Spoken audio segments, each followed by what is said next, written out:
Yeah. New Assassin's Creed. That's something. Yeah, we can talk about that.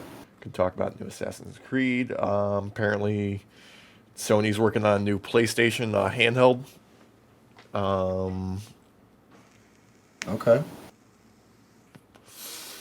what else? What else? Uh, Activision launched a new standalone studio. oh, did they? Yeah. Usual like PR garbage, like defining it as it's going to be a genre-defining AAA studio or franchise, something like that. I believe it when I see it. Mhm. Actually, I got something that's a little wild. We can talk about like right off the bat. Last night, got woken up. Well, not woken up because I was just about to fall asleep at like 1 a.m. by sheriff at the front door. Yeah, sheriff and like the fucking kid that lives like diagonally down from us. Like you go out the door down that way. Yeah. Uh, yeah, they were looking for someone who had like a dash cam or something like that because his ex keyed his car. Oh, that's nice. Yeah, so they decide that wake up their neighbors at 1 a.m. on the off chance that they might have a dash cam that was pointing at his vehicle. Why not take note of the cars that do have dash cams and then ask them in the morning? Yeah, Because right, nothing's going to change like that night. dude. Number one, this deputy was possibly one of the most out of shape people I've ever seen in my life. Like, legitimately, like one of the people from Wally. Oh Like my when god. that was his body type. So hopefully he's never in any like on foot pursuits. Well, I mean, let's be real here.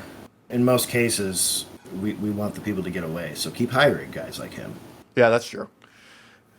So, Yeah, I mean, at least we can say that he was officer of the law doing some sort of work. Like he didn't just like file a report and then all right, call you later, kid, because we got nothing.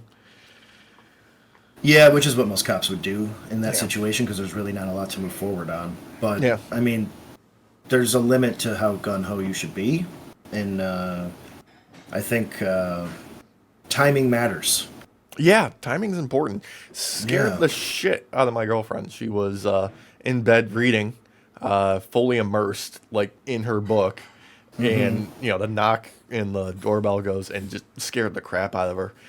And she, like, I was like half awake at this point, so Yeah. I'm like kind of like groggy, like getting up with her, go to the front door, and just like, what the fuck do these two jokers want? You and your sandals and slippers, motherfucker.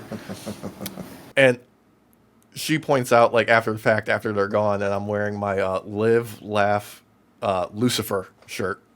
So, Nice. yeah, I'm like, yeah, Nice. I look like a model citizen here. Yeah, I'm really going to help you, pig. Yep. Yep. So, Surprised you weren't wearing an ACAB shirt. I actually don't have any ACAB shirts. I need some ACAB shirts. I'm working on a Yeah. design for the shop. This can be a great teaser for that because obviously we're recording, Derek. I started I telling mean, the I story. figured. Yeah, Yeah, yeah, I yeah, figured.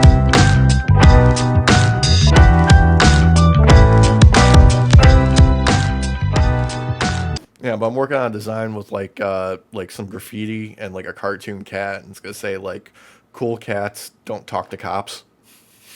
Yeah. It's gonna have like a little speech bubble that says like ACAB or something. Hell yeah. Yeah, We need like something about snitching too. yeah. Snitches end up in ditches, Yeah, as there you go. Paul Bettany likes to say, because Uh, he doesn't I understand. I feel like we need to make a new idiom for it though, New idiom. like a new thing, like stitches. No stitches because that's been overused. That's overused. Hmm. I think it would have to be something like snitches. There's really not much. No, there's not much. I mean, there's like black bags on their head. You can say snitches get black bags on their head. Snitches get cursed by witches. Yeah, there we go. There Yeah. we go. Yeah. I was trying to avoid witches because I didn't want to just call people witches or something, just in case. Yeah. Shout out to the Wiccan community. We this is all jokes. We understand. Y'all are cool. Oh yeah, no, they're super cool. I'm fucking pagan as hell. Shit, dude. I'll get down on some cult shit. Let's roll. Want to go into the woods and do some rituals for the moon goddess? I'm all for it. Nice. Yeah, I'll take part. Yeah. I mean, doesn't mean I believe in any of that, but No, but that's the fun of it. yeah, I don't mind going out in the woods and partying and like worshiping some goddess. That sounds cool. Like I'll do it. Fuck, dude, I got a trip to Salem coming up this year. You think I'm not gonna be, ghost hunting and like hauling a Ouija board everywhere? Let's roll. If Skyrim and Elder Scrolls as a game like series, if it has taught me at least one thing, it's that if you have the chance to do quests for a deity, you do it. No matter how many deities there are, you just do it. Yeah. So if you are called upon to go out into the woods and dance and drink and party and worship the deity for the night, that's a quest, brother. Yeah. And you have to complete that quest. Actually, speaking of doing occult shit in the woods, have you seen what is it, the Midnight with the Devil or something like that? I haven't, no. No, with the dude from the Suicide Squad, Polka Dot Man. Oh, that new movie. Yeah. I haven't seen it yet, but it's been popping up on my YouTube. People have been kind of raving about it. I'm kind of middling about it. Like, I enjoyed it for the most part, but it was missing something, Okay. Like, the overall, conceit and the story and, the framing device, really cool. But, they kind of broke their own rules a couple times with it. It didn't really, ruin anything, obviously. I just wish that they had, stayed, 100% true to it. Well, sometimes it's not bad to break your own rules if done right. Yeah. Like, there's times where it's okay to do it. Yeah. But for the most part, that's usually just because they pigeonhole themselves and need to get out of it Yeah. and continue the story along.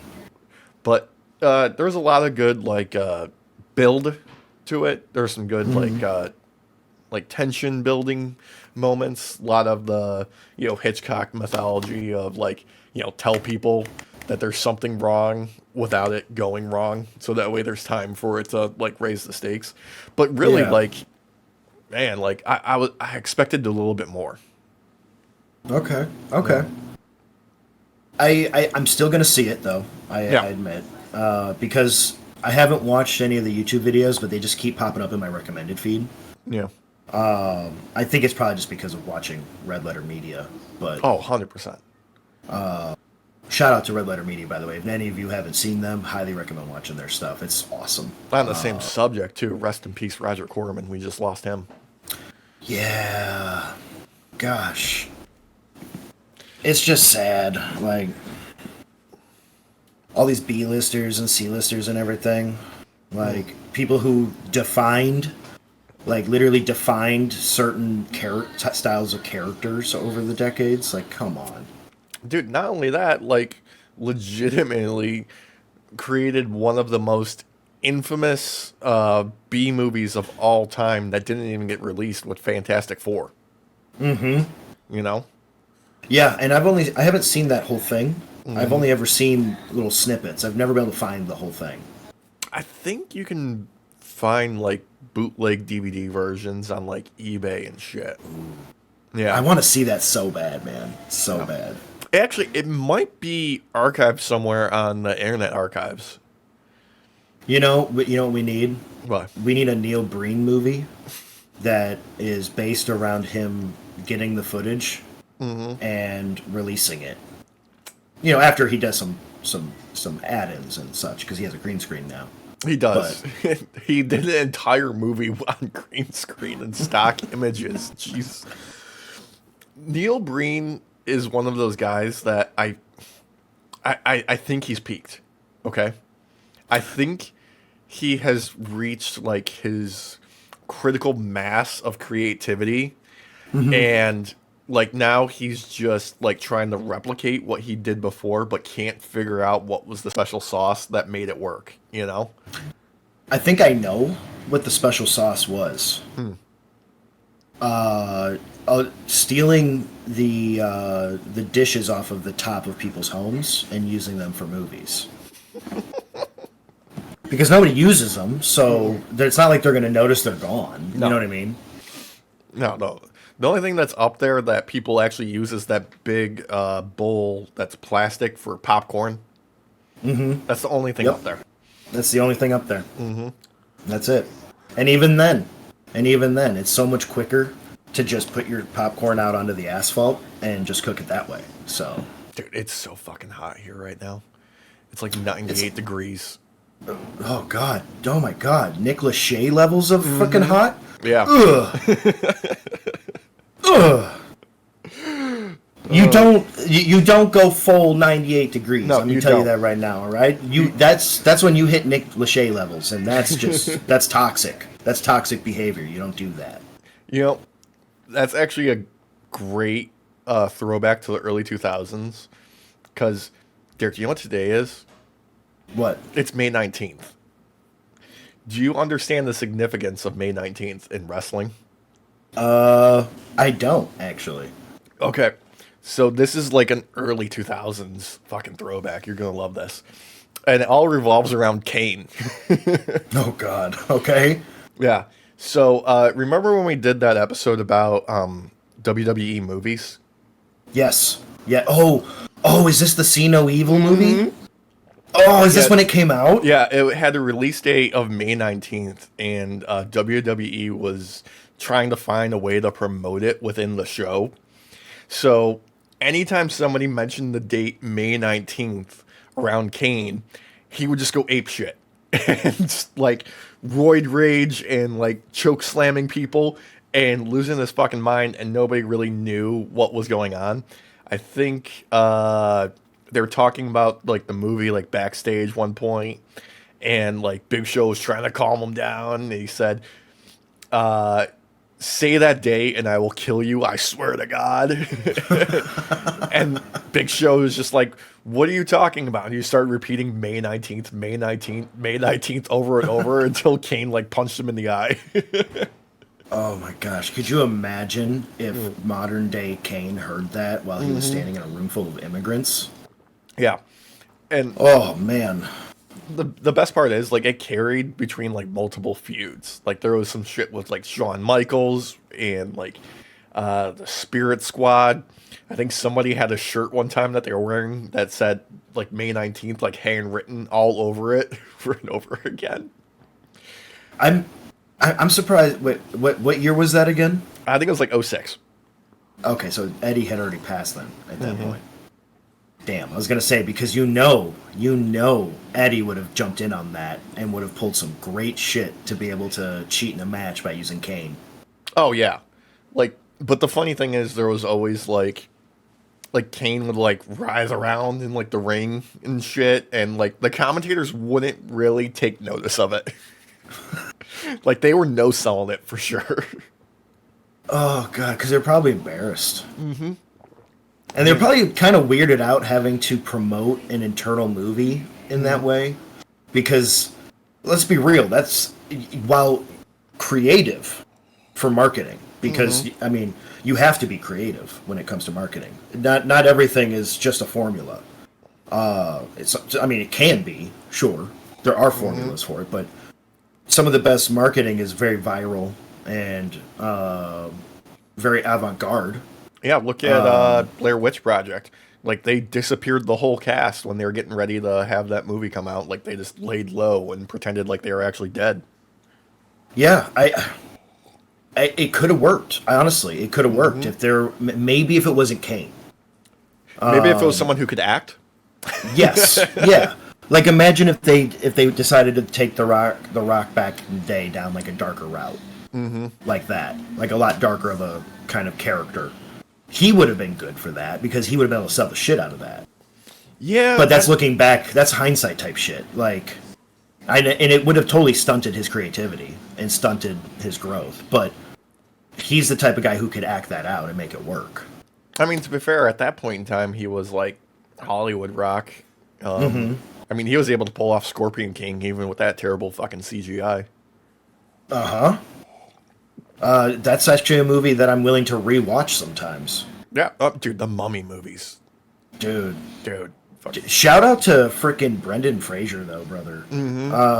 Not only like this, I know this is like years after the fact, but like that like fall because he just got tired of the toxicity and the grotesque nature of the behind the scenes of Hollywood because of shit that happened to him, and then comes back to such like a fucking phoenix. dude. Not only that, like the physical injuries that he had racked up on his body, like. I get it. Like, I don't blame him at all for, walking away, especially after getting groped by that fucking producer. Yeah, dude. I was trying not to like say it outright right away and kind of lead into it, but yeah, Like, that's some shit. But his comeback and everything when he decided to come back, like it's been so gracious and rewarding to see the people just accept him and love him, and I don't know. It's great because I've always had mad respect for Brendan Fraser. The fuck? No, yeah, my neighbor set off their car alarm. Thanks. Wow, this is just a cute moment. Yeah. A cute moment. Yeah. And it had to be ruined with your Corvette fucking ass. No, but did you see Tarzan as a kid before like watching it as an adult? Do you mean Tarzan or George of the Jungle? Or sorry, George of the Jungle. Thank you. Yeah, Sorry, George of the Jungle. Yeah. Okay, because like honestly, that movie still fucking holds up overall. Surprisingly, the CGI pet elephant. Yeah, that's fucking weird. Yeah, but like like the core conceit of it. Sure, I mean it was a throwback even back then. I mean, what George of the Jungle was like from the '60s. Oh yeah, yeah. But like the best part about it is Brendan Fraser. Of course. Like obviously he's the main character, but in everything's George, but just sells the fuck out of it. I mean, that was still fairly early in his career. Was that just after Encino Man? That was a few years after Encino Man, yeah. Because Encino Man, I want to say it was like 1992, 93? Maybe. And in George of the Jungle was like 96, 97, I think. Somewhere around there. Yeah. I mean, I'm pretty sure that, like, Airheads was fundamental of my development as an adolescent just because it would replay on Comedy Central endlessly. God, but you would watch it all the time while playing video games. Oh, yeah. I fucking love that movie. That's actually one of the more respectable Adam Sandler movies. I mean, he's done okay in recent years. I mean, we got Uncut Gems. That was something. I just watched on Netflix the other week his I think it's called Spaceman. I haven't seen that. He's basically an astronaut that's isolated on like super long mission away from Earth. It's really a kind of like a thought piece on like his relationship and like how his wife is gonna leave him and stuff like that because they've been separated for so long. Oh, okay. I'm pretty sure he's either hallucinating or he is visited by an alien species that takes the form of a giant spider. That is very kind to him and kind of like helps him tap into his memories. I'm not sure if it's a psychotic break or if it's an actual alien being. I have a quick question. Yeah. Quick question. Did the guy who did Wild Wild West help make this movie? No. The one who wanted to do Superman fighting a giant spider, who didn't get to have that, so he had Will Smith fight a giant fucking spider? Robotic spider? No. This was based off a book. So it wasn't a producer add-on. Okay. Which is if any of you don't know, Wild Wild West, the giant spider, that was originally supposed to be fought by Spider-Man, or Superman, rather. Superman, yeah. In the Kevin Smith written, Tim Burton directed Superman, I believe. Starring Nicolas Cage. Yes. Oh my god, I would have fucking loved that. dude. There's a chance we might still get him as Superman. We're getting them as Spider-Man Noir in the live-action series. Yeah. Which I'm really happy for, because he's gonna ham the fuck out of it, like he did for the Spider-Verse. Dude, have you? What was the one that I just watched? Renfield. Did you see Renfield? Him as Dracula. I haven't seen that yet. So good. I want to though. Dude, That's on my list. that is just a fun movie. Real low stakes, but just is kind of a joy to watch. Those are the type of movies where he fucking shines, though. Dude, what is it? The Unbearable Weight of Massive Talent. Fantastic. So much fun. Yep. Dude. He shines when you give him schlock, because he makes schlock so fucking good. Well, the thing about Nicolas Cage is like he'll fucking commit. Like he. That's what I mean. Yeah. He's sincere in all of his roles, like, and the more like outlandish and crazy it is, the more fun he has. Vampire's Kiss, great movie. Oh yeah, Raising Arizona, great movie. Con Air, dude, Con Air is fun. That's a sleeper, brother. I know, like I make fun of him for the mullet in that, but that movie's a fucking hit, dude. That cast is stacked. Buscemi, Malkovich, Cage, dude. Face Off. Come on. Yup. Dude, Con Air, I think that is Buscemi at his scariest. Absolute easily. Scariest. Where's my plate? You want a plate of some smart bacon, some eggs, and some strawberries? I do. Can you, jam? Can you raise that up again? Because it looks so pretty in your camera right there. Yeah, it's good. Ooh. Best girlfriend ever. So smacks. But that movie's great. He's been in a lot of greats. Could you imagine if we had gotten a '90s fucking Superman movie with Nicolas Cage? Dude, it would be pretty out there. I mean, I've seen the camera test of his fucking suit with the long hair. Like, I wanted it to be like super 90s, like that era of comic book Superman. Like, where, dude. Like, Death of Superman, he comes back with like the mullet and the 5 o'clock shadow and the all black suit. No cape. The all black suit, because he needs to be different. Oh, yeah. Well, there's the 5 dudes who each have a single one of his powers and have horrific lives. I don't know if you've ever read that comic. Dude, I remember that. Like, the one guy was actually like Eradicator. One guy was like from the future, right? I think so. And they each had one of Superman's powers, and having a single one of them just ruined their lives. But they had to work together as a team. Like, there was the one dude who had super strength, but like people would have to feed him and give him drinks because he couldn't hold them. Yeah. Because he had no control over the strength. And then wasn't it like 4 or 5 years after that, or was it sooner, where they split Superman into 2 like distinct beings of Superman Red and Superman Blue? I think it was a few years after that, because they tried. I think the biggest thing was they were trying to push over Superboy at the time. Yeah. With the leather jacket and like that punk rock kind of attitude, and it just really wasn't selling at all. And then they tried that comic with the 5-man squad that each had a power, which was kind of cool. Don't get me wrong. It was like a nice like dissection of the character and what it would be like for each individual fragment. It was kind of cool in that respect. I think Steel was my favorite. Yeah, Cool. That was the next one. That was the one that stuck during the 90s. The one Superman kind of clone that stuck around. Rightfully so, though, too, because badass character. Dude, I was going through like a comics kind of thing like recently, going right through the Amalgam stuff again. Oh, I remember that, dude. Dark Claw being the Wolverine Batman.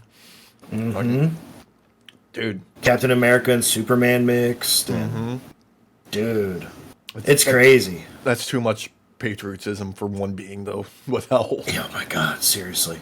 That's why you had to have the shield as well with the S on it, because otherwise the patriotism would have exploded out of his chest like a fucking chest burster. Yeah, but it's an effective way to take out Nazis. It is. That's true. It actually is. I just got. I went through it. if you've never like gone through the whole series, I highly recommend it. There's some great stuff in there. It's so silly. I love it. It's yeah. That's the way Neither comic of books each other. needs to be. You know. Yes, yeah. Like imagine an amalgam movie series because you know that's going to end up happening in like 20 years.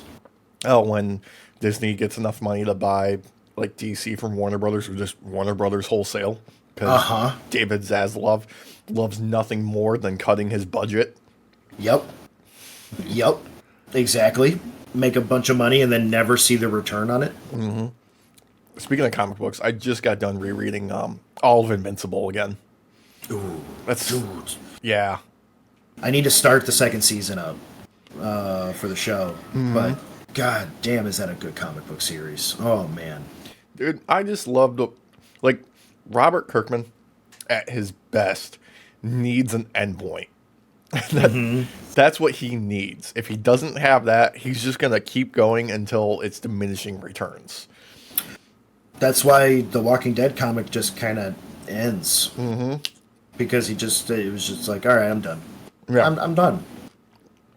But which makes sense though, because it sat there too long. Yeah, but if you give him an endpoint, dude can write some gold. I'm really of the mind that for a lot of these like comic book movie adaptations that are going on now since the first like post Endgame basically for any of the comic book titans and all that, like they need to do more one-off just storylines that have none of this connected shit. Like I love it, don't get me wrong. Don't get me wrong. I like watching stuff that is connected. You need to watch 30 fucking movies to know what's happening in this one fucking scene. That's fun, sure. But I also like what's the wolf one? The Werewolf at Night? Yeah, Werewolf at Night, thank you, which is more of a one-off storyline. Those are hits in my book.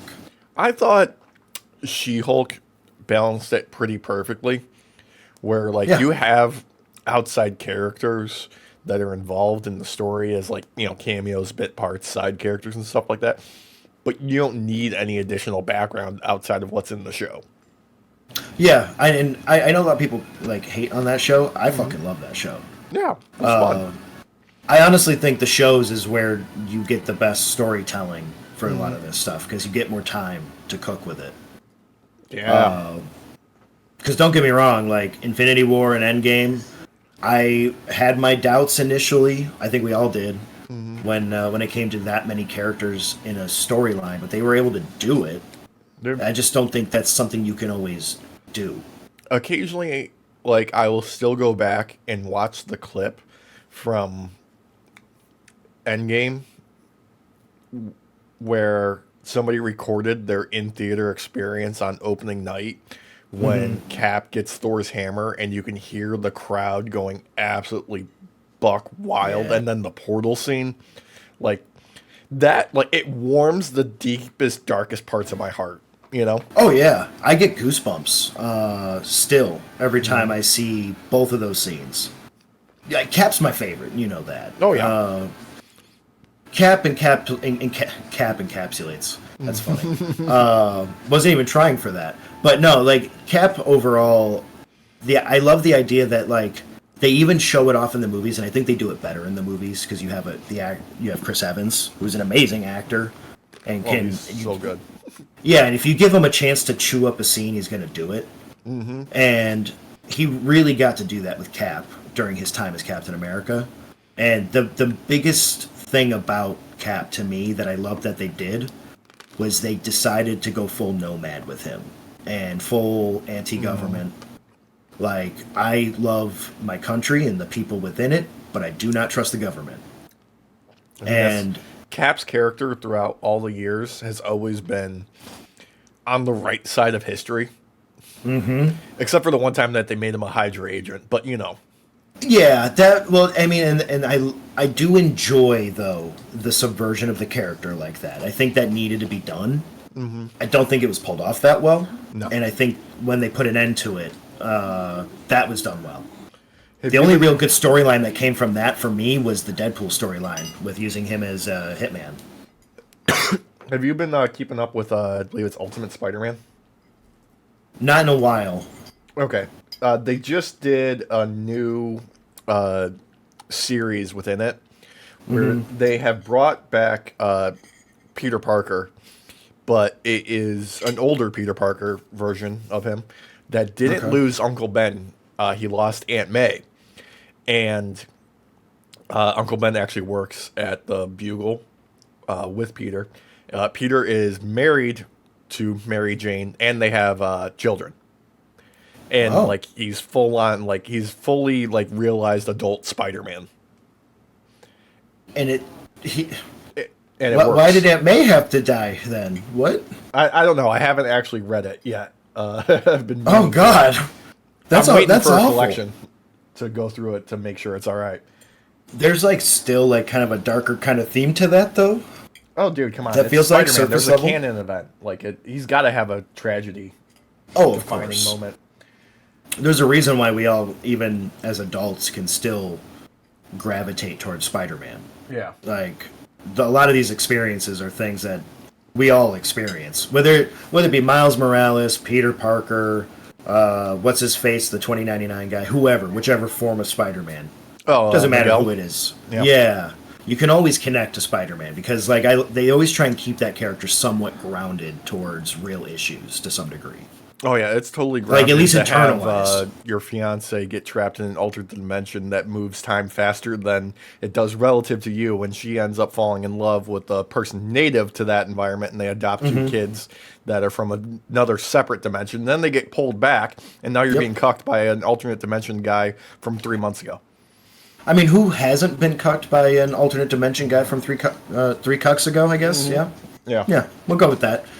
And then yeah. she gets No. superpowers that they don't explain. Well, because of course, though, Yeah. they'll just say it's the Phoenix Force at the end of the day. Yeah. Obviously, they exaggerate, but Spider-Man tends to. He's like a ground level superhero in many respects, even though really he's like one of the strongest fucking ones out there. But like the issues, like internalized issues and emotions and stuff he has to deal with constantly. Very grounded, so everybody can kind of relate, no matter which form of Spider-Man you're reading. Speaking of forms of Spider-Man, so number one, they've announced the third Venom movie is going to be the last Venom movie. Good, okay. Yeah. Because the two sucked. Dude, I'm just gonna say it. Two sucked. one wasn't good. Two was One was somehow way better worse. than two. Yeah, two One was was somehow way- worse. I don't know Yeah, how. I was gonna say, man, they set a low bar with one, and they swam under the fucking thing. like They're like, wait, we deep dive in this shit? Let's deep dive. the only reason to watch those movies if you want to watch Tom Hardy be a fucking weirdo, and then swim with a lobster and eat it raw in a Yes. restaurant. It's not even in Venom, technically. It's in whatever the last Spider-Man movie was, with the three of them. Mm-hmm. No Way Home. Yeah. No Way Home. Yeah. It's hard. Yeah, it's hard for me to remember all these names. There's so fucking many of these things. The end credit scene with him, where Yeah. he's like at the tiki bar, enjoying himself, and then gets sucked back, and a little piece of the Venom suit stays behind. Yeah. Or of the symbiote stays behind. That was not created by Sony, and it was really good. And it was Yeah. like we got like, was it maybe 5 minutes max with him in that scene? Like it might even No. have been 2 or 3. It was like it was one. it was real short. But either way, that little bit showed you what it could be like to actually have him written well. Yeah. I mean, And still keep the hammy comedian kind of side of it all that Tom Hardy has gone for. Like, imagine, just fucking imagine. I can imagine like them going apeshit and like going like full current day Venom comics with it, because he is like one of the most overpowered characters in the continuity right now. He kind of always has been, but over the years, it's just the power creep with him has gone insane. Dude, Especially since the symbiote god Yeah, storyline and all that. Yeah. I I'm fairly certain right now he has the ability to travel anywhere in any point in time through the symbiote and any other symbiote. And Yes. he is constantly conscious of the timeline. Like he can see all. Like he's omniscient now at this point. Yeah, like he's basically the Watcher, Yeah. but also actually acts. Oh yeah, because the So Watcher, he's got a creed to live by. He can only watch because he's he a can only perv. watch. Yeah, that's so creepy, dude. Yeah, he's in the cuck chair at the hotel. Have you seen the episode of Rick and Morty where they bring the geode people out to try and fuck each other over with like how many adventures they've been on? The Geo And people? yeah, they're floating geodes and like they see all. They're basically the Watcher, like a species of the Watcher. Rick and Morty like covers how gross it would be for that type of character to actually exist. I don't think I've seen that one. To be fair, I It's haven't like- kept up with it. It's like I want to say like season 5 or something when it stopped caring overall. They and never started cared. just. Well, no, I mean, but like the continuity and stuff yeah. of like what they were trying to achieve. Like it seemed like in season 5 then on they were like, whatever, let's just do it. But that episode was great because it actually kind of really tells you what it would be like if there was a species of Watchers, and it's really fucking gross. Yeah. Like spoilers for anyone who hasn't watched Rick and Morty. I'm only gonna say one scene, but it kind of perfectly sells it. These people see all, watch all, and Rick is able to turn it around on him and show that like these people are fucking gross and like we'll sit there and watch people drown, but like actually be there watching them drown. Yeah. I mean- So it's like an exaggerated version, basically, you know, of the Watcher, because, you know, it's a whole species and shit. But, I mean, Rick and Morty, for the most part, the entire conceit of the series is let's take something, overthink it to the point where it's extra disturbing or gross, and then we'll play it up for laughs. yep. Yeah, and I like that they do that. It's not, Yeah. I hate when people are like, oh, you have to be this smart to get this. Like, no, you fucking don't. No, it's Like, It's a lowbrow humor. it's lowbrow humor. It's a dumb show that makes its audience feel smart. I don't feel smart while watching it. No. Because I just, I never understood that from people. For me, it's just schlocky takes on shit that takes everything to the extreme. No, You ice know, cold and- takes too. Oh, yeah, yeah. Like the episode that is making fun of Game of Thrones. And like these people are watchers of the sun or whatever, or like defenders of the wall of the sun. They have to cut their dicks off. And they don't actually have to cut their dicks Yeah. off. It's just like this ritual thing they do. But like, yeah, they take it to an extreme, and it's like it's fucking hilarious. Because they're making fun of the Night's Watch, the guys on the wall Yeah, in God. Game of Thrones. That still is one of the most unique experiences I think that we have ever had as a culture, where something that was a global impact is now utterly forgotten. Yeah, yeah. And the only time it's really brought up is in memes. Editing Derek, if he has time, he's probably shown a meme or two while we've started talking about this, just because it is quite the fucking experience, to say the least. Like, how do you... That horse meme is a perfect resemblance of what happened. Yeah. Like, it started out amazing and just slowly over time just became this fucking child drawing.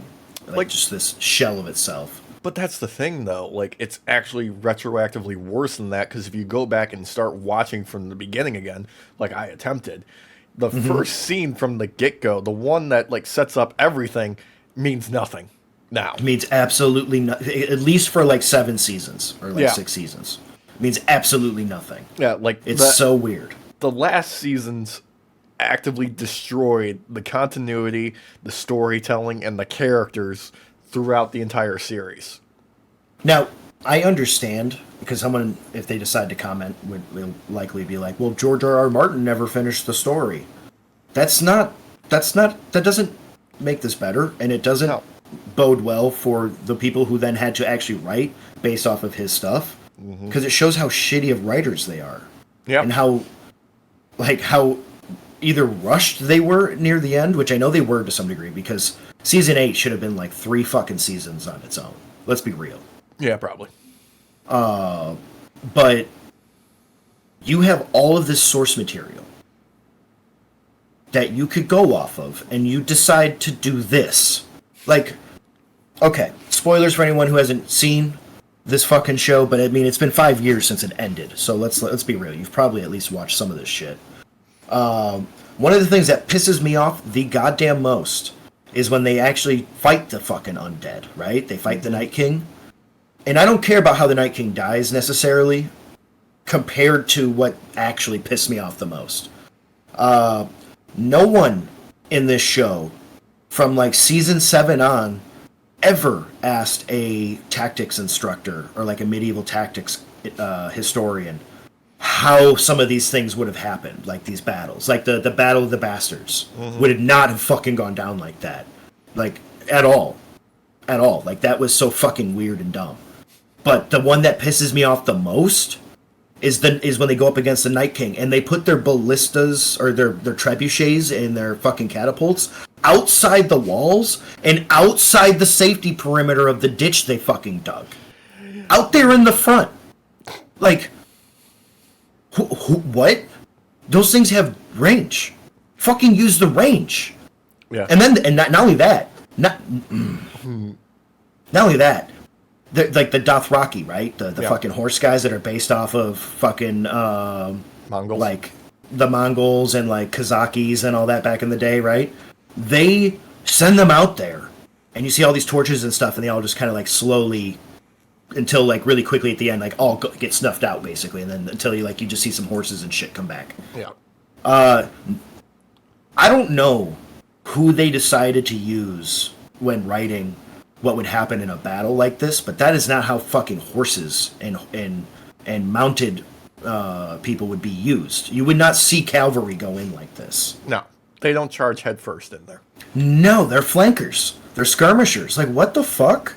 How about the little detail of them using the dragon glass to line the tops of the walls of the castle instead of using them as like frontline weapons? Yep. Oh God.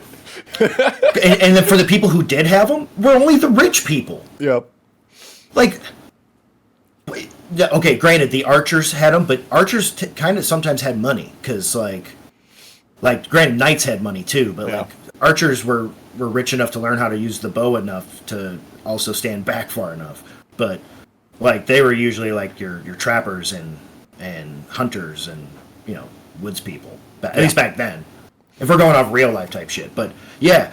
Okay. All right. Okay. So, the fucking dragon, right? Mm-hmm. The fucking dragon battle. Mm-hmm. When fucking John has to fight the dragon. Mm-hmm. I'm okay with that part. Like, I'm okay with that part overall, right? Overall. They didn't do shit with him in the scene, though. Let him chew the scene up. Let him run around more. And the dragon almost bite him a couple times more. And, like, maybe he gets pawed by the fucking... the dragon once and slams against the wall and you think he's about to die and then the dragon fucking collapses or some shit. Don't just have, like, blue flames going over his head without setting his fucking hair on fire, because this is what it should look like after that shit. Dude. You know what? I feel the worst for, like, the cast. Yes! Cause... Oh, rest in peace to what's-his-face, actually, now that you're bringing up the cast. The one who played Greyjoy. The best friend of the brother who betrayed them and took over the castle. He took over Eon. Aeon. Oh, Eon. Eon Greyjoy, whatever his name is, yeah. The actor passed away recently, like within the last couple years. Theon Greyjoy. That's his name, Theon. Alfie Allen? What? Yeah, didn't he pass away? No, he's like 37, dude. I could have... Who was it? Someone passed away recently then. I'm just wrong on that one. But someone passed away recently from Game of Thrones.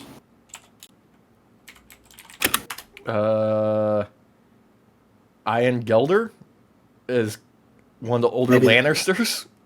Maybe that's who it was. And there's like a name popped up, and I thought it was this guy for some reason. Yeah. I was wrong on that part. Yeah. But still. Still shout out to him, because he's great Yeah. in that show. He's like one of the few good, like, redeemable things about that show, in my opinion. Like the actors, those are the redeemable aspects. Like, the I've kind of like Every actor? every Every actor? I'm not so sure about that. Okay. But yeah, like the majority of the cast. Let's say that.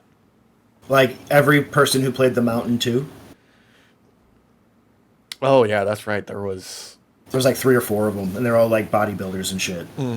the last guy that did it. He's like legitimately one of the strongest people on the planet, isn't he? Yes, he is. Yeah, he legitimately is. Yeah, that dude is huge. Oh god, dude.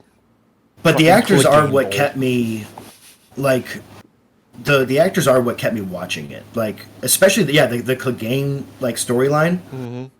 I don't think it was done as much justice as it could have been for the ending of it. But the actor who plays the Hound, Yeah. God, does he just do such a good job playing that character, man? Yarp. Yarp. Yep. Same dude. Yep. Same dude. Yep. God, what range. He had to keep shaving like right here for like years. He couldn't he would keep his beard, but he had to shave right along here the whole time for the makeup. for the prosthetic fake burn scars and stuff. Oh, that's gotta be fucking agonizing. Dude, I've watched some interviews with him. He just seems like a really cool dude. Dude, a lot of them seem like just really cool people. Fucking Peter Dinklage, of course, obviously. I mean, that goes without question. dude is so fucking cool. People forget about Tiptoes. God, they forget about Elf. No, dude, Elf rules. Nobody forgets about Elf. Elf is one of the greatest American achievements in cinema, particularly when you're talking about a Christmas movie. Come on. Modern that day is true. classic. That is true. You, it's not every day that you get a Christmas movie that allows Peter Dinklage and Zooey Deschanel to eat up a scene and have room for more people. Yeah. How many Christmas movies can you really say did that, other than maybe Action Man? I mean, how many Christmas movies could you say that you would watch outside of the Christmas season? There might be 2. Or Jingle 3. All the Way and Yep. Die Hard. Yep. and Elf. Yep. Those are the 3. There's no more. There's no others. Die Hard 2, like the Die Hard series, even though they're not all Christmas related, they all are package deal. Yeah. Well, the first 3 are a package deal. The other ones are that's in the discount bin. At Walmart. At Walmart. Yeah, the 2 for $3. Yep. Yep. Or 2 for $5 if you're up this way. Oh god, yeah. Yeah, or the 3 for $10. Yeah, which is not a good deal, No, which it's not. I don't understand. But they do that, and people buy it. So, you know. I mean, shit, dude. If they still got physical media players, might as well use them. If they work, you know, it's funny, because, like, DVD players are still fucking steaming along, man. They did not die like the way cassette players and stuff like that went out. Betamax. Like Betamax, yeah. Laserdisc. I never had a laser disc. I didn't either, but we were in when we were in junior high. They had one because we had to watch a video. It was like a biology thing. It was like about underwater shit. And you had to flip it over to side B, and I just remember the teacher being like, "Hey, little Billy Button, why don't you go and flip that disc over?" Billy Button. Yeah, and little Billy, Billy was like you remember Billy Button? He was just like a big old bully. Yeah. He was a sweetheart to the teachers, but a bully to the rest of us because he knew how to get his shit. Fucking Billy Button, He was a booger eater. for real. Yeah. For real. Dude, I think Laserdisc is the only way you can actually watch the original cut of like the theatrical cut of the original trilogy of Star Wars. Really, I didn't know that. Yeah, I think that's the only one that didn't get the remastered update. Wow. Besides like the original like VHS releases. Well, yeah, of course, Yeah. of course. Man, I didn't know that. Yeah. I honestly, I thought you were gonna say the only way to watch Dogma in its purest form is on Laserdisc. No. Oh God, I wonder if I still have my. I maybe my brother has my DVD because I had like the anniversary collection DVD. Oh, nice. Yeah. I, I have the VHS of it. dude, God, fucking Weinstein ruining everything. Seriously, man. And didn't he just didn't his shit just get fucking overturned? Yeah, it got overturned because of I don't know, some sort of really technical bullshit. I think. Of course. So Yeah. an I wasn't dotted, a T wasn't crossed. Yeah. Fucking oh, I hate that shit. Oh yeah, Hate it's that fucking shit. awful.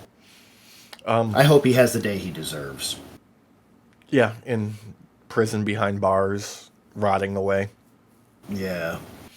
In the ground, getting pissed on, Oh, like Thatcher's grave. like Thatcher's grave. Yeah. Yeah. Thank you for the callback. Hey, it's a public restroom. Everyone should use it. Everyone should use it. That's a gender neutral bathroom right there. Yeah. Same thing with Kissinger's Yep. and Yep. Reagan's. Yep. And Ford's Yeah. and the other Ford. There's a lot. Yeah, there's quite a few. There's a lot. But you know, it's good to have a lot of gender neutral bathrooms. You never know when you need to use the bathroom. Exactly. So And they're probably the cleanest ones you can find. probably because they're eco friendly. There's little to no waste. Everything is used. Everything is recycled, and there's some good done when Yeah. you use those bathrooms. So if you care about the planet, use those gender neutral bathrooms, everybody. Yeah. All right, we should at least spend some time talking about the pay-per-views coming out this weekend. Okay, I'm down for that. All right. So technically, all right. First up on the calendar is actually King and Queen of the Ring. Yes.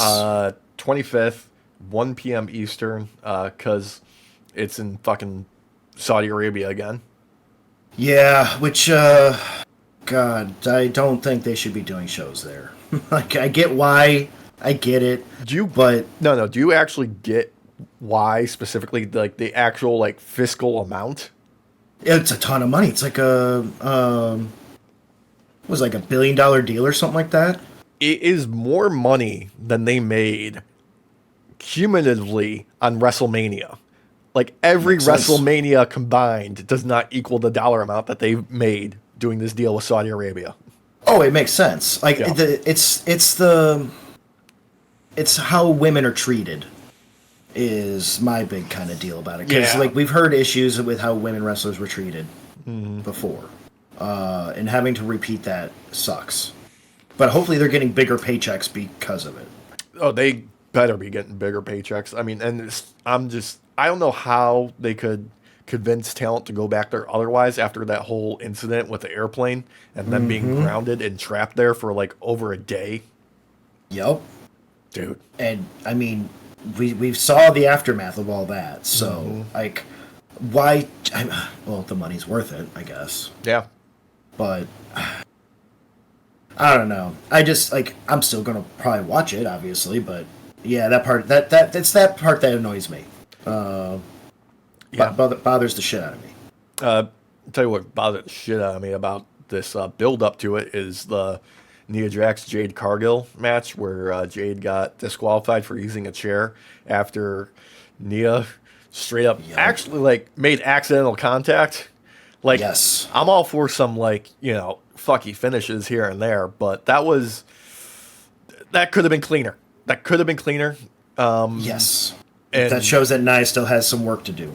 You know? yeah, I don't blame her for it. I blame the booking on that, like the producer putting that together. Like they could have done without like Nia doing the first swing and Jade attempting to catch it. Like they could have just had Jade take a swing at her for mouthing off to her daughter. That would have Oh been yeah, that would have been a cleaner, easier way to do it. I agree. I agree. It does pump the storyline though, because it riled the fans up heavy. So now that it's done, they might as well lean into it heavy now. Yeah. It was unfortunate though, because obviously you want to see Jade take that fucking crown. Dude, We all do. I don't know, because outside of like the birth of like Steve Austin 316 era, I can't think of like an actual like King of the Ring and now Queen of the Ring winner like actually getting like something out of it. Like it stalls careers. I mean, Xavier Yeah. Woods tried real fucking hard to make it like work and like get over, and like he had like his whole like King Woods persona. King Like Woods. he had that queued up, ready to go. Like he referred to it as his king face, which is just his like smarmy smile and stuff like that. But it's a momentum killer, really. It is. It is. Like just like the U.S. belt seems to be also kind of like a staller. Yeah. But this one's like a grand stage kind of thing. So like, I don't know. I guess you're right. Yeah, I guess having Jade knocked out of it probably is the better approach. Yeah. Especially like, there's such a storyline that can be built out of this. You know what I mean? Like, There is. The problem is it comes with a built-in gimmick, you know? yes, And it only works for like a particular type of wrestler that can get it over. Like Booker T, King Booker, fantastic. That works. That works fantastic. But like I can't say I can imagine somebody like, Austin Theory making it work. yeah, but and a lot of that is because he's more of a mimic. Yeah. Like, not it's nothing against him because he's amazing. But yeah, I don't see that working with him. Yeah. It would have to be like, I think Gunther could maybe pull it off. And that is like the likely winner right now. Just by going through like who's the semifinals before the pay-per-view. Yeah. Main event, Jey Uso versus Gunther. And then Tama Tonga versus Randy. So Yeah. my favorite is Gunther. Yeah, I would say Gunther has the best chance. Yeah. But if they're wanting to put over Tama real hard Yeah. for the bloodline to show how superior they are in the short term, giving him the win would help that along.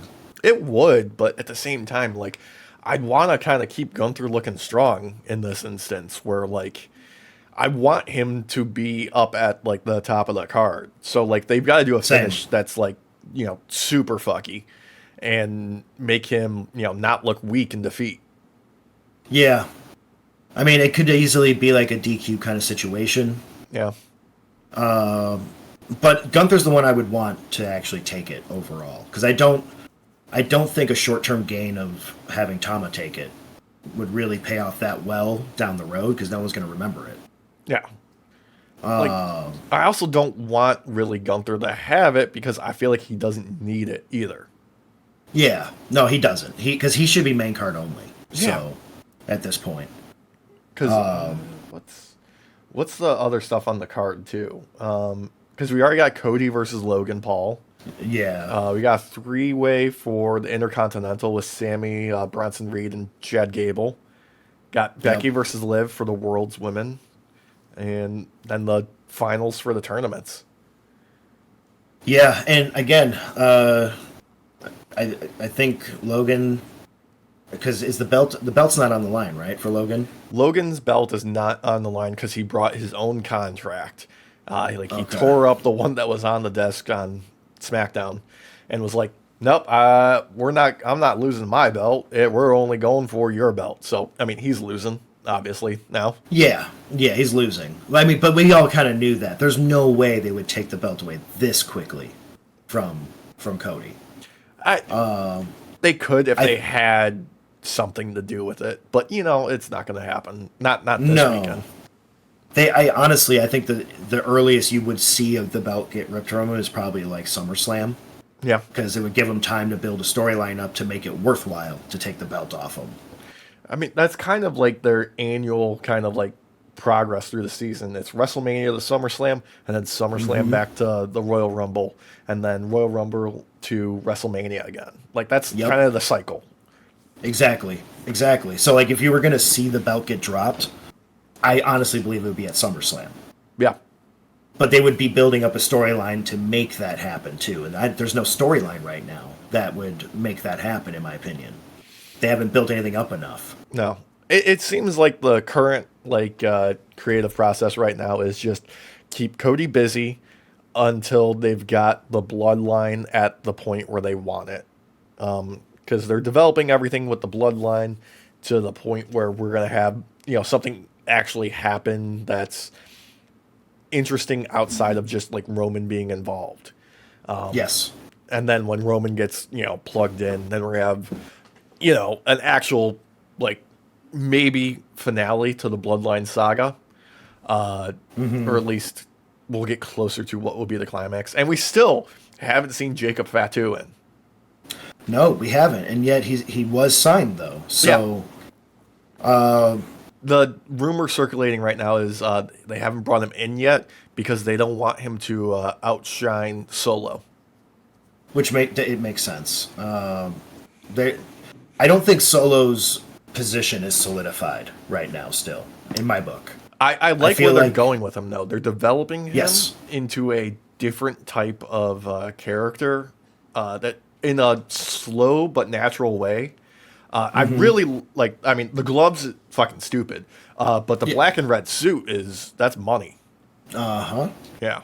I like where I think what they're doing right now, honestly, is kind of like a learning time to see what hits with the fans, what doesn't. I think getting rid of the glove is something that's going to happen, though, in my book. I'm not a fan of that.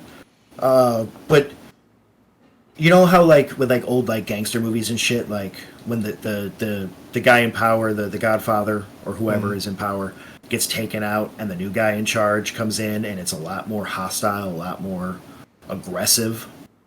I feel like they're trying to kind of follow that kind of pattern to a degree. Yeah.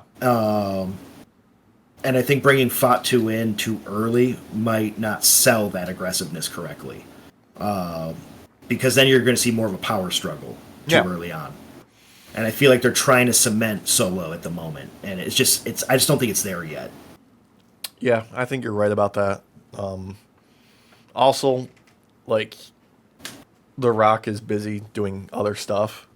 Which, what's the name of that movie? It's like Smashing Machine or something like that is what his current project is. I think so, yeah. I've seen him, like, talking it up a lot on, like, his, like, Instagram and shit, like, doing a lot of training for it. So, like, he's preoccupied with that at the moment, so I'm sure, like, once that, like, his contractual obligations are over, he can start, like, putting some focus back towards that. But they've got I don't see how, I don't know, man, because, like, we're in an era right now where the fans really want a workhorse. Mm-hmm. And The Rock can't guarantee that. He can't guarantee that because he has so many other obligations and shit. But, dude, like, regardless of that, he is still, like, he's a ratings pop. Oh, yeah. You know? Yeah. No, still use him, obviously. I'm not saying don't use him, but, like he's a legit needle mover. I would prefer them not to give him the belt. I just don't want him to have the belt. That would really that would go back to the Vince shit. And it's just like, come on, we're past that era. Have him just put over other guys. He's, in the past and his younger years, he was very gracious with putting over, other talent. And he can keep doing that. Like, I think you're right. Like, not only should they not give him the belt, he doesn't need it. He doesn't need it. He doesn't need it at all. Like, he is cemented as a legend, and, like, he can just be the final boss character without that belt, and it's fucking solid. Let him have his own belt, though, that People's Champ belt. You know, let him go ahead and carry that around and act like it's a thing. Yeah, because that's a great bit of character work in my I opinion. love that character work. Yeah, I shit on it because I like it. Yeah, it's great. It's great. Do that type of stuff where he tries to act like that belt has more weight than Cody's belt. That I'm good with that. Yeah. But don't actually give him the belt. Don't give him the belt. That actually cycles over to something that we should probably touch on a little bit over in AEW land. And that's the fucking learning tree, Chris Jericho. What the fuck, dude? What the fuck? Like, I don't want to like it because I wanted a break from Jericho, but he's fucking doing his fucking carny bullshit again where he's pulling me back around. Well, it's because he found the gimmick and it's landing where he was becoming very stale, and the backlash from it forced this to happen because someone said it to him and it stuck, and it's like, God damn it. Because it I admit it's working. Yeah. I still don't like him though, so I used to, but I just want to know, one very, very simple thing from him.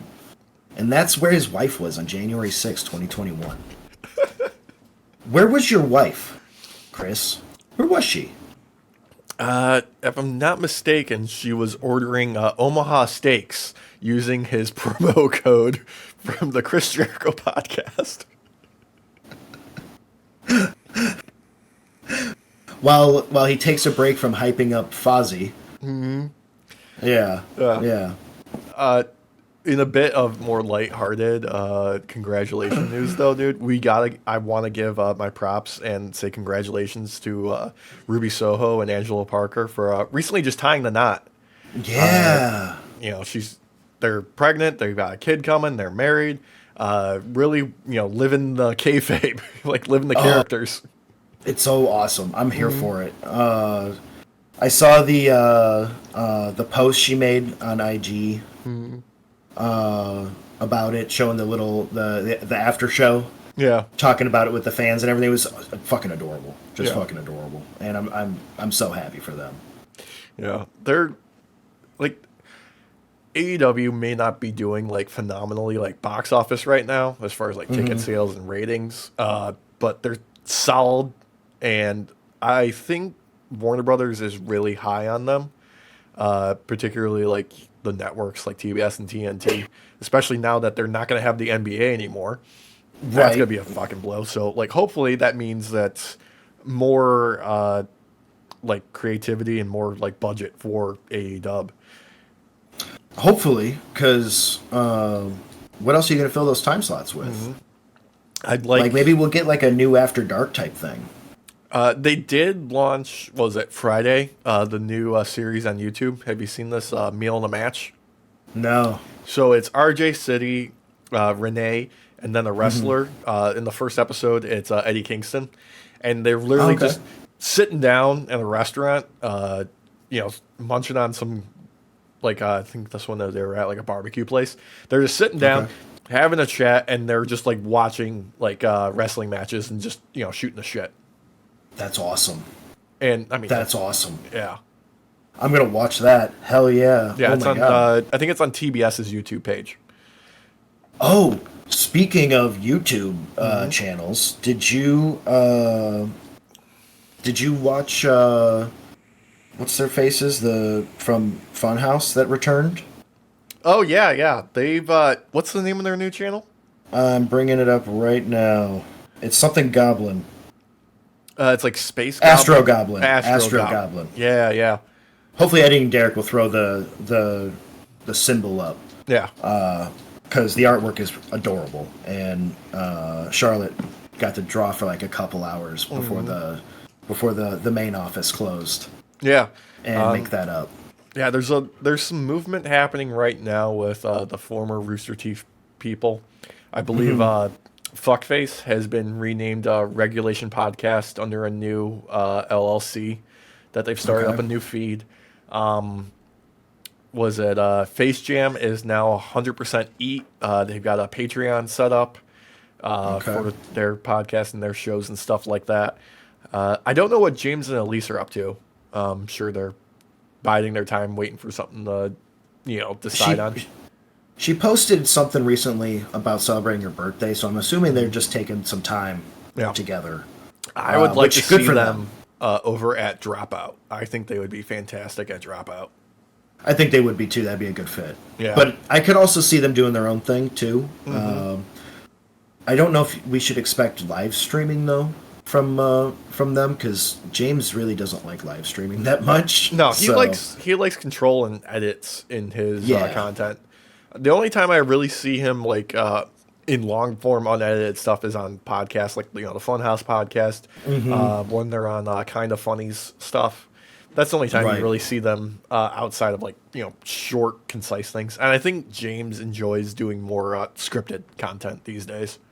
Yeah, I think he does too. Yeah. Which I'm here for. I'm here. Oh for. yeah, no, dude's hilarious. Elise is a goddamn riot in everything she does. She can do whatever. It's because of her that I decided to, like, this is like a few years ago, but run through the Muppet movies again. Oh, the Muppet movies are great. Dude, baller. Dude, we need a petition of that meme that's been around for like the past decade for them to make the Muppet Dungeons and Dragons movie, where it's Muppet characters played by real actors who are. Oh, I want to see that so bad. Dude, I would love that, especially with all the hype coming out right now, like DBD and D&D partnering up for the new Vecna bad guy, the new killer. Check it out if you haven't. We haven't played DBD on this channel, but there are a lot of great channels for that if you want to see some DBD content. Yeah, Dead by Daylight's too toxic for me. Yeah, I do play the DBD for the toxicity.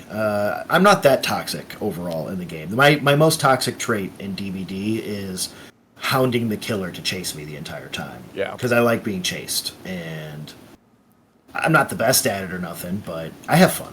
So Yeah. I haven't tried it out though. I haven't tried out the new Vecna killer. So I don't know what it's like yet, but I've watched a video on it. It seems pretty cool. At least they were doing the PTB recently. Yeah. So they might still be doing the PTB at time of us recording this, actually, for all I know. But yeah. Well, we'll see. One D&D as well. There's the book came out, the cover art book for the D&D 5e New Player's Handbook. Yeah, I've been getting more and more cautious about Hasbro's shepherding of Wizards. I believe one of the executives was recently quoted as saying of like, yeah, we're not monetizing this franchise enough. And I'm like, I'm like, dude, be careful with that, because like Wizards is their moneymaker at Hasbro.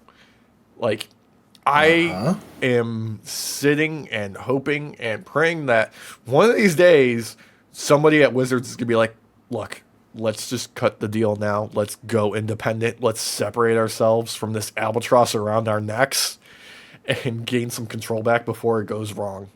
It would be nice, but do you see that memo that leaked about killing the website? Mm-hmm. They've already started to do it, and it's already a different website than just a couple months ago. Yeah. I don't use that. I use third party, but it was really nice to have like one centralized spot where you could have like specific content from the books or specific homebrew type shit all conglomerated in one area, and they've just destroyed that because they want you to only be able to buy the entire book or like the entire bundle, and they're basically killing the marketplace. So look, I am all for making things more streamlined and more accessible, all of that. I just despise this current like corporate bullshit of, oh no, you don't actually own the things that you spent money on. I am getting so sick of paying for subscriptions or buying digital content only for it to be ripped away. The Crew is an excellent example of what just happened with that, where it's like, no, you don't own it anymore. It's gone. It's just gone. It's so wild to me. I remember when this stuff first started coming out, because I think it was one of the Halo games you and I ended up, was like one of the first ones we did a full digital download for. Yeah. Instead of having to go wait in line, because back in those days you had to go wait in line at GameStop to get a game at midnight on a Thursday when you had school the next morning. Fuck. which we did.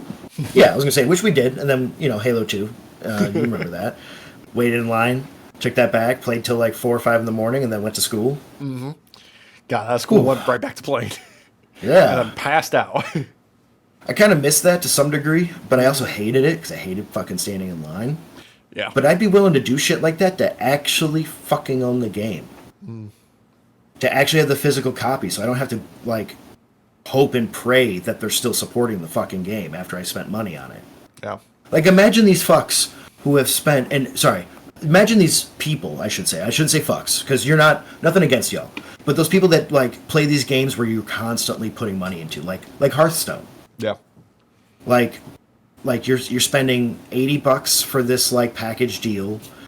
Packs cost, like, $1 or $2 a pack, unless you're getting the package deal, or whatever.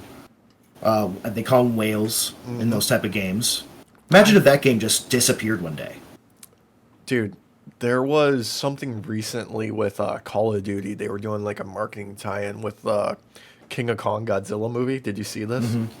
So I didn't read about it, but I did see the headline though. Yeah. yeah, so the whole thing was like, okay, we got some like exclusive like marketing skins for you to like that tie into the movie, right? But the main thing was like, okay, there is a special melee weapon skin, which is like the King Kong like robot fist, that you can only get if you buy all the different packs. The total price ended up being like double the cost of the entire base game for buying all these things, and it did nothing special. Good. It was just a skin. There was, yeah, like no, like there was no like added effects. There was no like really cool like, oh, when you kill somebody with it, they like ragdoll and go flying. No, there was none of that. It was just a skin on your hand. That was it. It's the extreme end of the horse armor from Skyrim and all that. You know what I mean? Like, God, horse armor is a joke now. Don't get me wrong, and even Bethesda plays into it themselves now, which is good.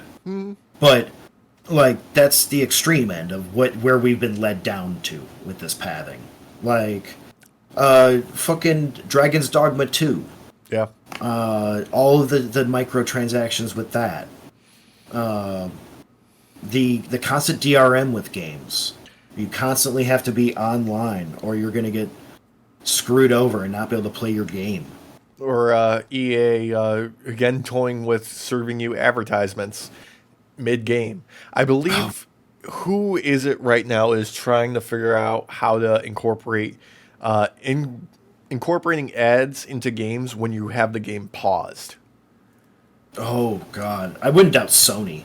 Like, honestly, or actually no, probably Microsoft at this point, because Dude, they're fucked. They're fucked.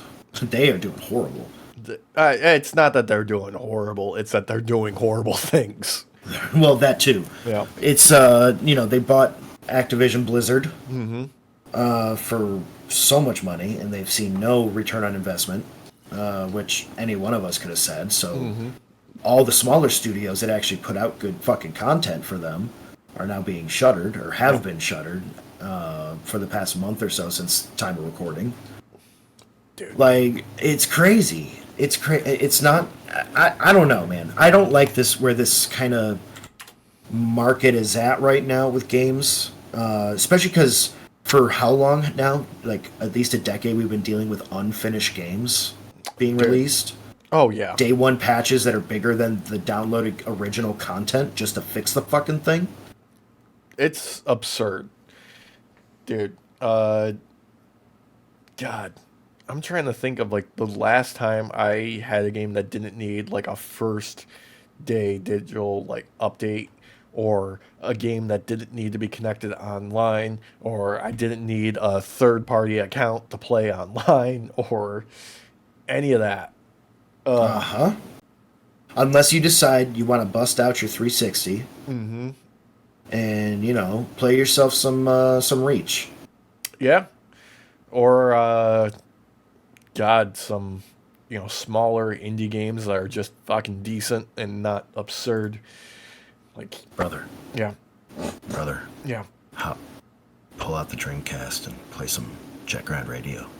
Dude, I don't have my Dreamcast anymore. No. I don't have any of my old consoles anymore.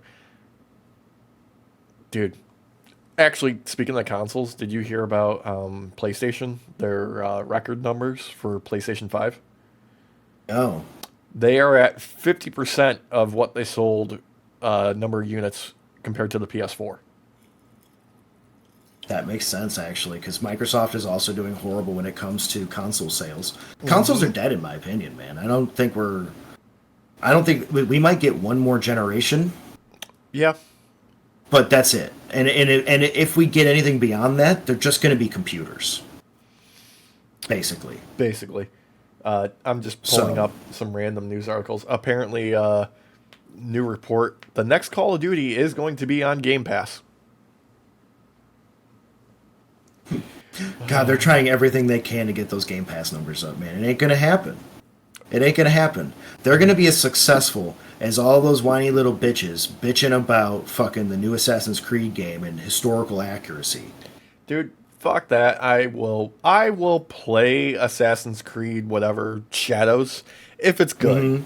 I'm Same. not, fuck pre-orders. Fuck digital add-ons, what have you. If it's a decent game, I'll play it eventually. Yeah, I was going to say, if you see it on this channel, that means that we actually decided it was good and we're willing to play. Yeah. I was actually thinking of a series that we could probably do later on, if you're into it. I was thinking about, like, maybe we call it like Night Off's favorite games, and it's individually, like, each one of us will like record our own, where it's just like every once in a while we'll do just like a gameplay of a single game player of us just like playing a game that we love, you know. I'm down for that. You Hell know, yeah. and just really just kind of like making it simple, straightforward, you know, nothing crazy, but we can go way back, we can do something more recent. Oh, brother, know. you think I'm not going to end up playing Excite Bike? Dude, I was you gonna kidding say me? like Castlevania Symphony of the Night for me, dude. I fucking love that game. That's like my favorite game of all time. Tecmo Bowl? Dude, Tecmo Bowl. Dude, NES games, man. I fucking love those to this day. I will pop one on. Excite Bike is one of my favorites. Dude. Tecmo Bowl was awesome. You want to know something that recently just like exploded my fucking brain? Okay. What?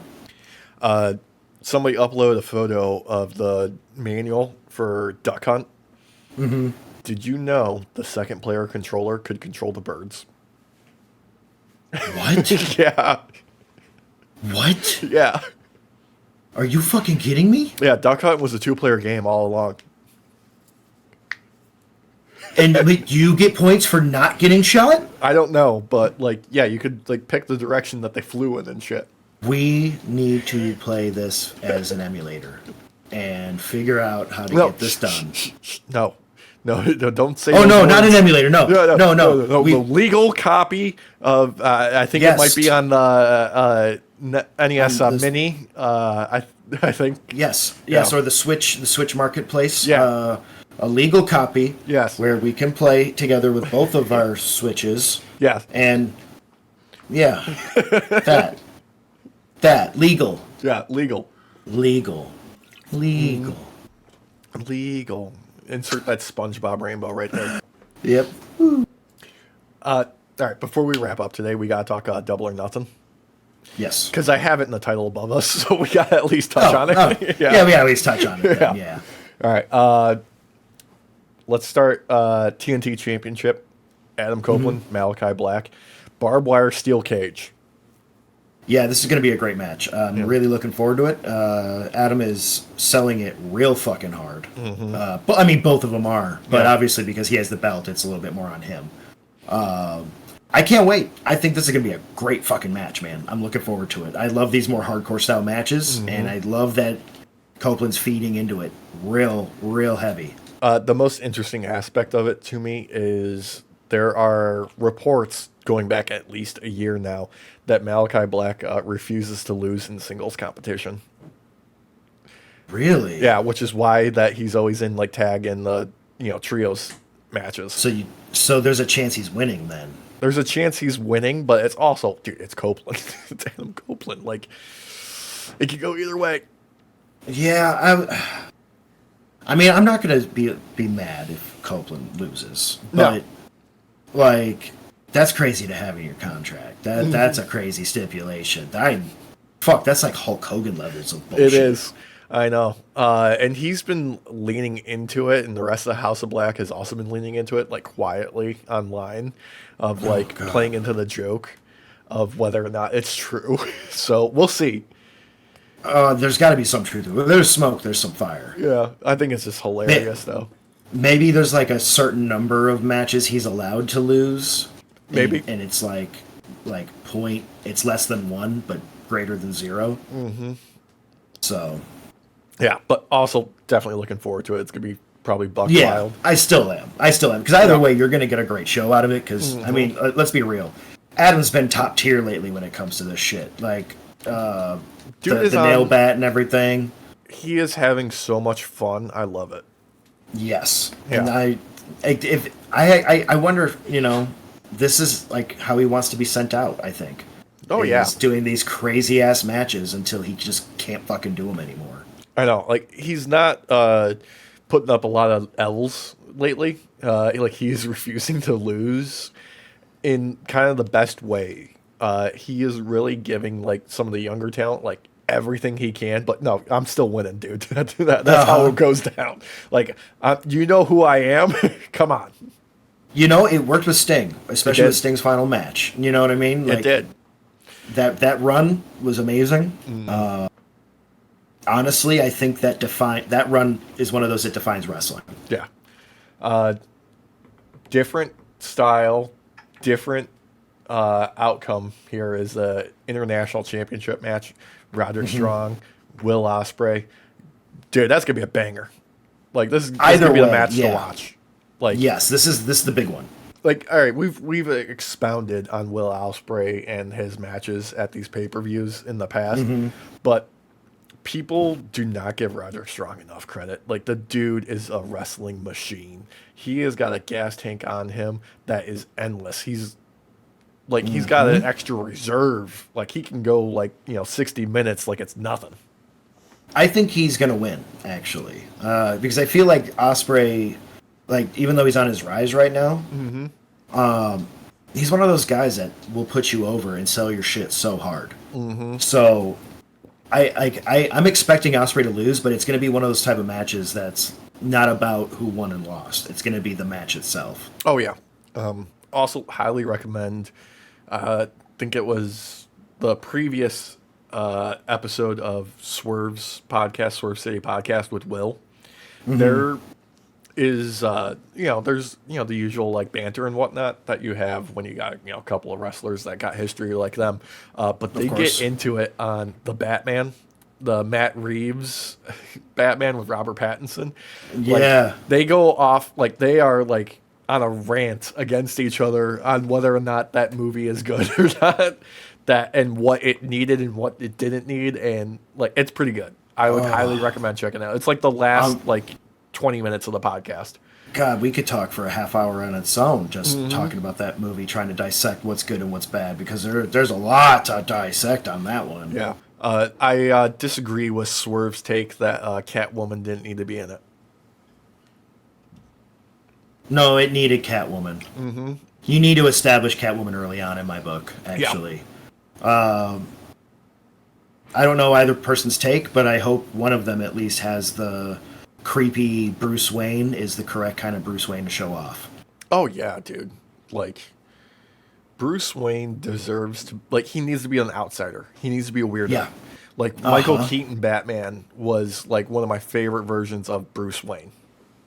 Because even though he kind of fit the mold of normal to that time, it was very weird still, and it just slapped. I know, but that's because you also have Tim Burton behind it, helping direct that kind of style.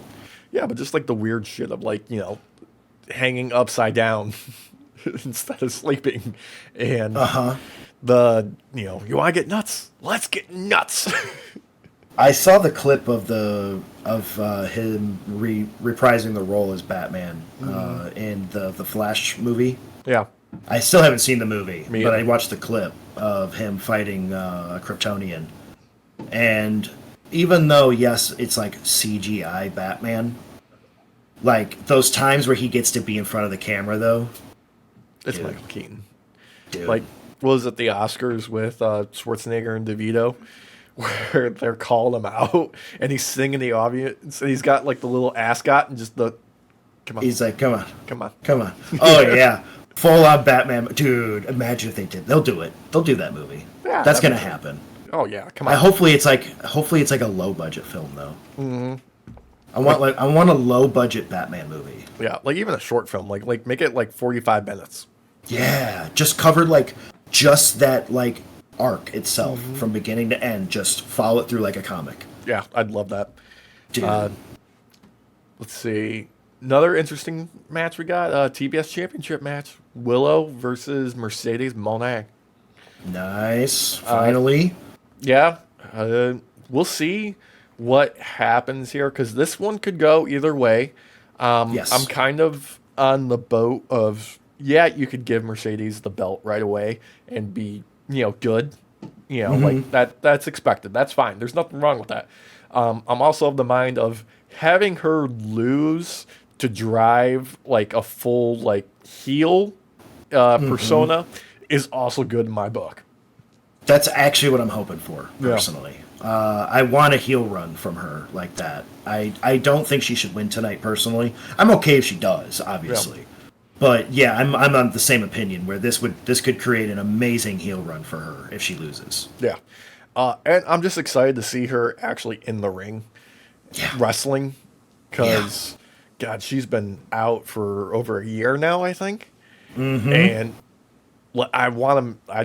she's got to put on a good performance. Like, this is like, you got to bring it. Otherwise, people are going to be like, why'd we spend the money? I was just gonna say, we've had so much fucking hype. It's like, come on, give me a goddamn match. I want a match. I want at least one. Just give me one. Yeah. Tired of hyping her up. We all know what she can do. Let's see it. Yeah, especially with this card. Because, I mean, besides this, you've also got Toni Storm versus Serena Deeb. And, like, that's going to be a hard-hitting, just brutal match. Like, deep Oh, yeah. submissions, her ability to counter things, Tony's fucking strikes, man. Yep. Like, that's going to be a fucking banger of a match. I'm gonna call it now. I think Tony's taking it, Oh, personally. I 100% want her to keep that belt. Right Same. now, her character is still over as fuck. They've got something building with Mariah May, with Mary Shirakawa. Like, there's still, like, a story in the future with that character still holding the title. Yep. Yeah. I agree. And it's one of those things that I love about AEW a lot are the women's storylines, because there's so many. There's actually good storylines in AEW. Like, Yes. it took, like, almost 5 goddamn years for them to get there, but they're happening. But they're happening. And I'm hoping with Mercedes Moné, it's going to just be a continuation of that even more now that she will be in the ring. Yeah. Also, unfortunately, I know this is like tangentially connected with Ring of Honor, but apparently Athena's out with injury. Oh, is she? Yeah, because I was really hoping they were going to bring her in to like more of them like AEW Dynamite and Rampage and Collision. Yeah. Like, post this pay-per-view now that like Mercedes is wrestling again because she's a great opponent for her. Yes. But apparently, yeah, she's out. I didn't see a timeline for how long. What was the injury? Do you know? It's probably going to be months then. Yeah. Let me just do a quick Google search here. News. During a recent match, I think it was like, this just came out like yesterday, so we'll see. Okay, so we don't really know yet. Okay. Yeah, As yeah. at least a time of recording, audience. Yeah, it's unclear if it'll keep her out of action or if it's a minor tweak, but dude, she's been killing it at Ring of Honor, doing great fucking character work. She's awesome. Also, shout out to her coming out during, was it Death Before Dishonor, in full Carlock gear from Baldur's Gate, like axe and everything. Yeah. That was badass. Yep. Hell yeah, dude. Yeah, I love it. I Yep. love it. Yeah, Ring of Honor's been on fire yeah, recently. So dude. Fucking Dalton Castle. Power of the Peacocks, man. So Yep. that dude is so infectious with his charisma. He's got just insane riz. I love it, dude. Yeah. I love it. Not the main event, but pretty damn close. World Championship match: Swerve versus Christian Cage. Who's your daddy? Yep. I think with all of the hype on Swerve right now, man, this is only going to pop him up even further. He's I know. keeping the belt. There's not like that's what's happening, but this is the rise right now for him. Is it's worth it. Yeah. It was worth the wait. Dude, I am pretty stoked about this for one particular reason of like, okay, we're giving him his like first like real defense on a pay-per-view. And it's against Christian Cage. Christian, for the people that don't know, is the mind behind some of your favorite matches. Like he is the one who put together a lot of the stuff with Matt Hardy when it was the Hardy Brothers versus Edge and Christian and like the TLC matches. Like he is the guy who like has been given credit to putting a lot of those sequences together. Like he has got a great mind for building interesting, compelling, and storytelling matches, and I can't wait. Oh yeah, the matches with the Dudley Boys. Oh yeah, some of the most memorable tag team matches are literally him inside of those matches. Yeah. So That match he had with Jungle Boy where he got like sent to hell basically by being thrown in that grave. That was some great shit. dude, it's so good. So good. It's going to be a great match regardless. But yeah, I see Swerve retaining and this just propelling his momentum even more. Yeah. I want the only thing that sucks right now with AEW is the stuff going on with the Elite and kind of pulling focus away from Swerve being the champion. Yeah. I hope they kind of like tweak that a little bit because when you have a world champion, they need to be, a big fixture of the show. Now there's ways you can incorporate that with the Elite, taking away power from Tony Khan and whatnot and making it work, but you can't like have them exist in separate universes, Right. It, like the old days with WWE when the difference, like the split between SmackDown and Raw, where it was like when you're on one, you're not going to the other. Like you're not going to be seen on camera unless it's something pre-recorded they just decided to show. When they did that hard fucking line, like you can't. It's got to be. It's you weird got to that have they the champ out. It's weird that they treat those as separate shows that don't share the same audience. Like It's really weird. like after the draft, they have to like reintroduce characters that are on Raw now when they were on SmackDown, where it's like, dude, the same people watch both shows. It's all the same people. Yeah. The only difference is are they watching it live or watching it after the fact on Peacock Yeah. or Hulu, whichever one shows it first. I don't remember. One of them shows it first. I think it's Hulu. I think it's Hulu. Yeah. But main event, fucking Anarchy in the Arena, bro. Elite versus Team AEW, FTR, Danielson, and Darby. Who Darby got hit by a bus. What do you want to do first when you come back? Anarchy in the Arena, bro. Oh my god. I love that man. That's insane. I cannot believe, well, I can believe he got hit by a bus actually. So I take that back. But yeah, this match is going to be fun regardless. Honestly, it was Kenny who got me most hyped for this though. If they didn't have Kenny, previously for this with him coming in for a little bit, I don't know if I would be as hyped for this match. I know what you mean. I think I would still be at the same level of hype for it, simply because of Anarchy Arena. Like, it makes a promise, and then it delivers on the promise. Like, every time that they've done it previously, it has always over-delivered. And I'm excited because, it's at the MGM Grand. So it's in a smaller facility. It's not in a massive stadium. So that, like, the Anarchy is in a more confined space, and it tends to have more impact in that kind of environment. Well, the sound alone is going to be my God, crazy. when you get a place like the MGM Grand. Like you're gonna be able to hear everything essentially. Yeah. Like everything. The only downside is Moxley is in it, so they can't play Wild Thing on the loop again. Damn it. I love that. Damn it. But it's going to be an awesome match overall. I think having Kenny help sell this at the end. Obviously, it worked for me, and it like helped really put it over the edge for me. But I think it's going to do a lot of good with the fans overall as well. The aftermath of this is what I'm waiting for the most, though.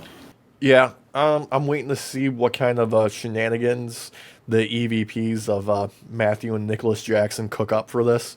They, like, are we gonna get, like, they don't tend to repeat the crazy shit that they do. Like, we're probably not gonna see another, like, exploding super kick. Oh, yeah, no.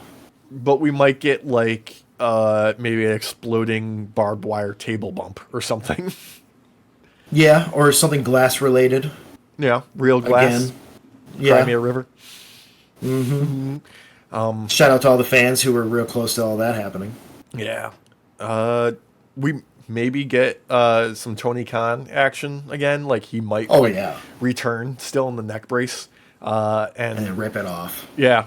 Like, they might put him through a table or something. Super kick him through a table. Yeah. Well, okay, like, I don't know if I would trust Tony to do it on his own. Oh, good point. Yeah. Like, I don't know. He need to be slammed. Yeah. Like, you need to have somebody else, like, controlling his descent into it. He gets super kicked into to a like an RKO style move. He gets super kicked into a Rainmaker. Yeah, there you go. Yeah. There you go. Yeah. I can see that. But this is going to be the end all be all for the night, and it's got to be over the top. Like, there's no ifs, ands, or buts about it. In previous years, it has always gone well above and beyond. So I'm expecting a pretty high bar to be passed. Yeah, it's going to be chaos, and yeah, that's on a card like this. There's enough variety that I don't think that the audience is going to get exhausted by the end. You know, right. I don't know what opens.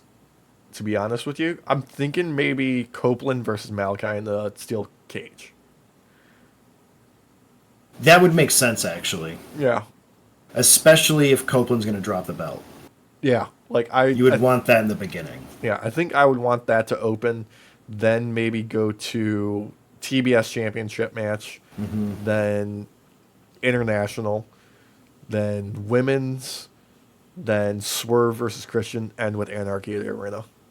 Yeah. Yeah.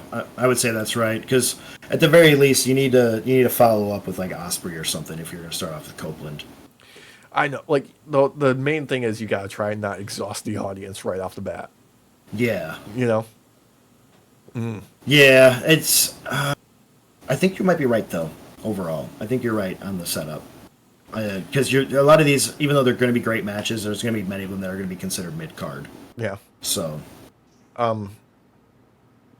Well, you know, something that we haven't really considered. Who wins Anarchy in the Arena? The Elite, in my opinion. I think to piss off the fans. Yeah, I think you're right. I think they walk away with the win here after some, like, probably extreme shenanigans. I agree. I think it's good. Overall, I think people are going to be. It's going to look like it's about to be a Team AEW victory. And you're going to see like a double EVP or something, and then like a quick fucking count out. Yeah. And it'll look sketchy as fuck because they want it to be sketchy looking, and have it be that fucking super heel fucking victory that shouldn't have happened. Yeah, like, ooh, I'm expecting maybe an introduction of another member of the Elite in this. Yeah.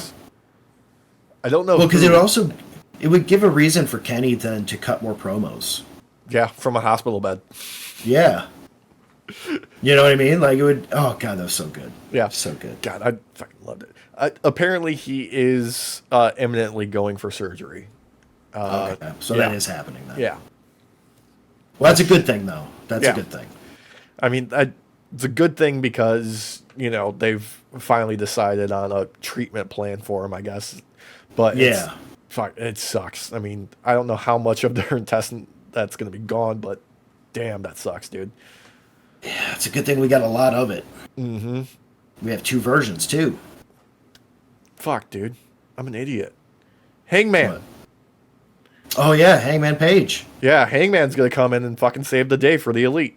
That's what's gonna happen. He's gonna be maniacal, batshit crazy bloodlust Hangman who's gonna help the Yeah. Elite in order to get another shot at Swerve. Well, and because of how quiet everything's been around him, that actually does make sense. That makes perfect sense Yeah. because everybody's been asking where the fuck Hangman's been. This would be a perfect way to bring him back in. Yeah, and cement his heel turn I think character. that's it. Yeah. I think that's it. And it'll be him going right after Tony. Oh yeah, fucking buckshot lariat to Tony, center of the ring. Yeah. And that'll be how like the match ends. Mm-hmm. Oh, That's how they end the show. Oh. yeah. Dude, seriously. Yep, that's it. Yep, that's it. We got it. We do. All right, job's done. Let's go home. Yep, let's go. We booked it. So, let's thank everybody for joining us on their night off. If you have any predictions for King and Queen of the Ring or Double or Nothing, God, they gotta change that title. King and Queen of the Ring is just too much. It's too clunky. Yeah. Leave them in the comments below. Hit us up on the social media at Night Off Pod everywhere. Link in the descriptions for the merch store. There's some brand new shiz going on there. Get some gear for your flesh sacks.